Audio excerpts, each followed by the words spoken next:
അത് വേറൊരിടത്ത് ഗുരു എങ്ങനെ പറഞ്ഞു? മീനായതും ഭവതി മാനായതും ജനനേ നീനാഗവും നഖഗഖം താനായതും ധര നദീനാരിയും നരനുമാനാക്കവും നരകവും നീനാമരൂപമതിൽ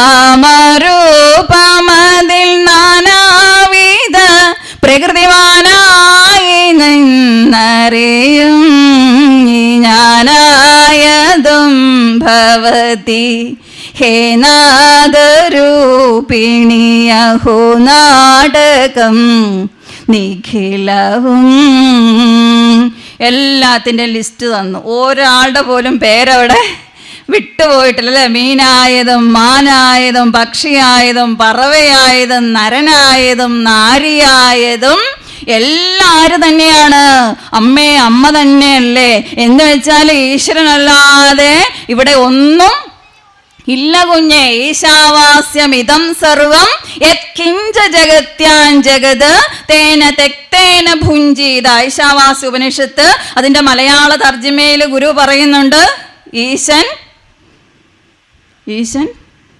ഈശാവാസ്യമിതം സർവം, ഈശൻ ജഗത്തിലെല്ലാം ആവസിക്കുന്നത് കൊണ്ട് പറഞ്ഞു ചരിക്ക നീ മുക്തനായി ആശിക്കരുതാരുടെയും ധനം. അപ്പം നമ്മൾ ചൊല്ലുന്നതാണല്ലേ. അപ്പം ഇവിടെ ഈശ്വരനെ അല്ലെ, ഒരു ഈശ്വര അനുഭൂതിയിലുണ്ടായ ഋഷി ആയ ഗുരു ഇവിടെ ഉണർന്നു പാടിയതാണ് ആത്മോപദേശ ശതകം എന്ന് പറഞ്ഞാൽ ആ പരയുടെ പാലു നുകർന്ന ഭാഗ്യവാന്മാർക്ക് ഒരു 10,000 ആണ്ട് ഒരല്പനേരം എന്ന് പറയല്ലേ. പരയുടെ പാല് നുകർന്ന ഭാഗ്യവാനായ ഗുരു ഇവിടെ നമ്മളോട് പറയുകയാണ്, ഇവിടെ കുഞ്ഞെ ഈശ്വരനല്ലാതെ വേറൊന്നും ഇല്ല കേട്ടോ. ഇവിടെ എന്ത് മാത്രമേ ഉള്ളൂ? നീ കാണുന്നതിലെല്ലാം ആരായിരിക്കുന്നത്? ഭഗവാന്റെ ചൈതന്യമില്ലാത്ത ഒന്നുമില്ലാവെന്ന് പഠിപ്പിച്ചു തന്ന ഒരു ഗുരുവാണ്. അത് തന്നെയാണ് ഗുരു പറയുന്ന ദർശനം. ഗുരുവിൻ്റെ ദർശനം അദ്വൈതം രണ്ടില്ല. എല്ലാത്തിലും ആരെ കണ്ടോണം? ഭഗവാനെ കണ്ടോണം അല്ലെ. അപ്പൊ തന്നാൽ കരയേണ്ടവരെത്ര പേരോ താഴത്ത് പാഴ്ചേറിൽ അമർന്നിരിക്കെ താൻ ഒറ്റയിൽ ബ്രഹ്മപദം കൊതിക്കും തപോനിധിക്കെന്തൊരു ചാരിതാർത്ഥ്യം എന്ന് പറയും. കാരണം തന്നാൽ കരേണ്ടവരായിട്ട് എത്രയോ ജനങ്ങള് ഇവിടെ പാഴ്ചേറിൽ അമർന്ന് കിടക്കുമ്പോൾ താൻ അനുഭവിച്ച ആത്മാനന്ദ രസത്തിന്റെ നിർവൃതിയിൽ അങ്ങനെ അവിടെ ഇരിക്കാൻ ആർക്ക് സാധിച്ചില്ല? നാരായണ ഗുരുദേവന് പറ്റിയില്ല. അതുകൊണ്ട് ഗുരു എന്ത് ചെയ്തു? എല്ലാവരിലേക്കും ഇറങ്ങി വന്ന് നമുക്ക് എന്താണോ വേണ്ടത് അത് തന്നു അല്ലേ. അപ്പൊ പറഞ്ഞല്ലോ, ആദ്യം നമുക്ക് ആരെ തന്നു? ശിവനെ തന്നു അല്ലേ. ശിവനെ തന്നത് എന്തിനാണ്? നന്മയുടെ മംഗളത്തിന്റെ സ്വരൂപമായിരിക്കുന്ന നമ്മുടെ ഉള്ളിൽ തന്നെ ഇരിക്കുന്ന ചൈതന്യമായ ശിവനെ നമുക്ക് തന്നു. അതുകൊണ്ട് നിർത്തിയോ? എന്ത് മനസ്സിലാക്കി? ക്ഷേത്രം മാത്രം പോരാട്ടോ, പിന്നെ എന്ത് വേണം? ക്ഷേത്രത്തിൽ പോയിരുന്ന് നമുക്ക് നല്ല പ്രാർത്ഥനകളൊക്കെ ചെല്ലണ്ടേ, ഭഗവാനെ സ്തുതിക്കണ്ടേ? അതിന് 64-65 വരുന്ന കൃതികൾ നമ്മുടെ കയ്യിലേക്ക് തന്നു. അതിൽ നമ്മൾ എത്രണ്ണം ചൊല്ലാറുണ്ട്? നിങ്ങൾ സത്യസന്ധമായിട്ട് പറ, എത്രണ്ണം ചൊല്ലാറുണ്ട്? ഗുരുവിൻ്റെ കൃതികൾ ചൊല്ലാറുണ്ടല്ലോ അല്ലേ. വിനായകാഷ്ടകം എന്തായാലും എല്ലാവരും ചൊല്ലും. കാരണം ഗണപതിയെക്കുറിച്ച് ഗുരു എത്ര കൃതിയെ എഴുതിയിട്ടുള്ളൂ? ഒരു കൃതിയേ ഉള്ളൂ. ഇനി ദേവീ സ്തുതികളിലേക്ക് വന്നാൽ നമ്മൾ എത്രണ്ണം ചൊല്ലും? ജന്നി നവരത്നമഞ്ജരി ചൊല്ലും. പിന്നെ രാവിലെ എഴുന്നേൽക്കുമ്പോൾ ഒരു കൃതി ചൊല്ലണമെന്ന് ഗുരു പറഞ്ഞിട്ടില്ലായിരുന്നോ? രാവിലെ എഴുന്നേറ്റാലേ ഈ കൃതി ചൊല്ലിയാൽ നിങ്ങളുടെ വീട്ടിൽ നിന്ന് എല്ലാ തരത്തിലുള്ള രോഗാദി ദുരിത ദുഃഖങ്ങളൊക്കെ മാറ്റുന്ന ഒരു കൃതിയുണ്ട് കേട്ടോ. ആ കൃതിയുടെ പേരാണ് ഭദ്രകാളി അഷ്ടകം. അത് നമ്മൾ ചൊല്ലുവോ? എന്നുവെച്ചാൽ സംസ്കൃതത്തിൽ വരുന്ന കൃതിയൊക്കെ വരുമ്പോൾ നമുക്ക് ഇത്തിരി ബുദ്ധിമുട്ടുണ്ടല്ലേ.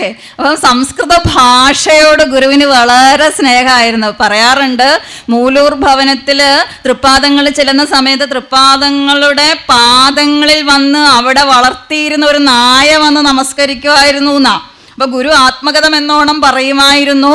അവൻ സംസ്കൃതം പഠിച്ചിട്ടൊന്നുമില്ല, പക്ഷെ കേട്ടതിൻ്റെ സംസ്കാരമാണ്. അപ്പൊ നമ്മൾ സംസ്കാരമുള്ളവരായിട്ട് മാറാൻ സംസ്കൃത ഭാഷ, അതിനി സംസ്കൃത ഭാഷയായിട്ട് പഠിച്ചില്ലെങ്കിൽ പോലും എന്ത് ചെയ്താൽ മതി? ഗുരുവിൻ്റെ കൃതികൾ ചൊല്ലിയാൽ മതി. പിന്നെ ഗുരുവിൻ്റെ കൃതികൾ എന്ന് പറയുന്നതെല്ലാം ഈ അമൃത സമാനമാണ്. കാരണം നല്ല രോഗത്തിനൊക്കെ പറ്റിയ ഔഷധമാണ് കേട്ടോ.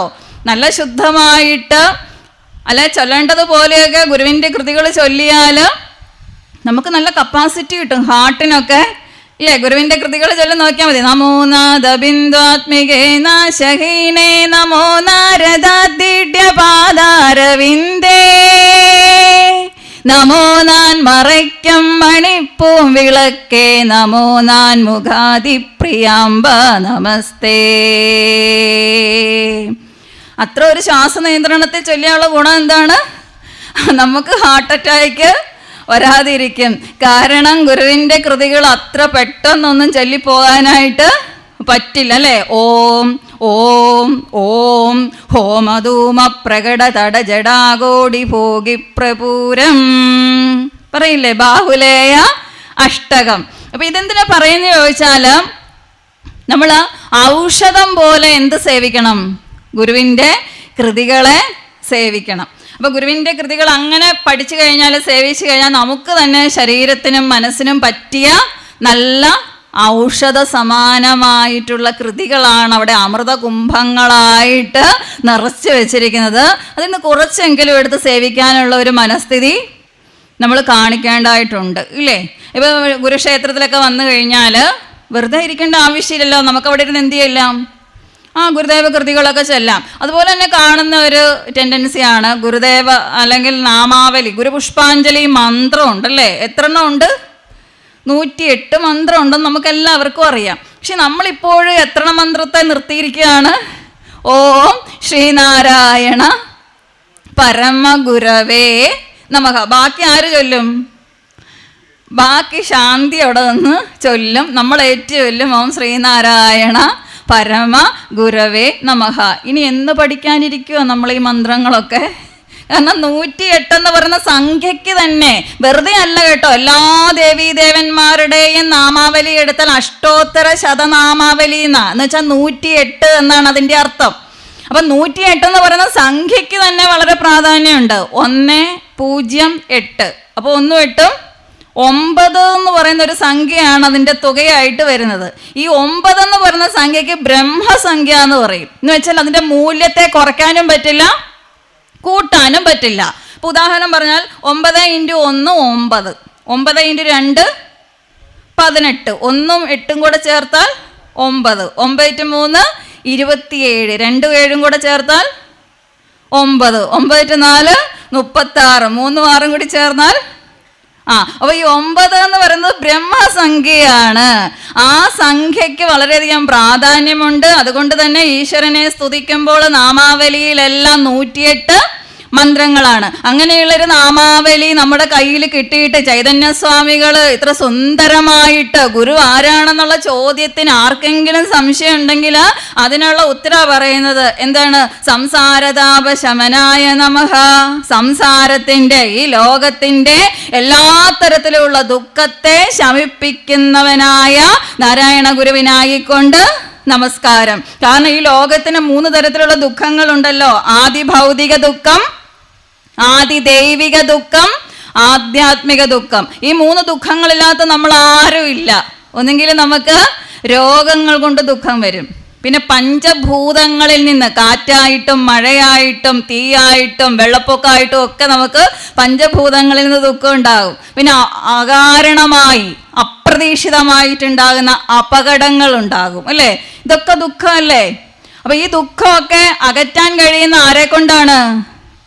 ആ ഗുരുവിനെ കൊണ്ട് കഴിയൂന്നാണ്. അതാണ് സംസാരതാപ ശമനായ നമഃ.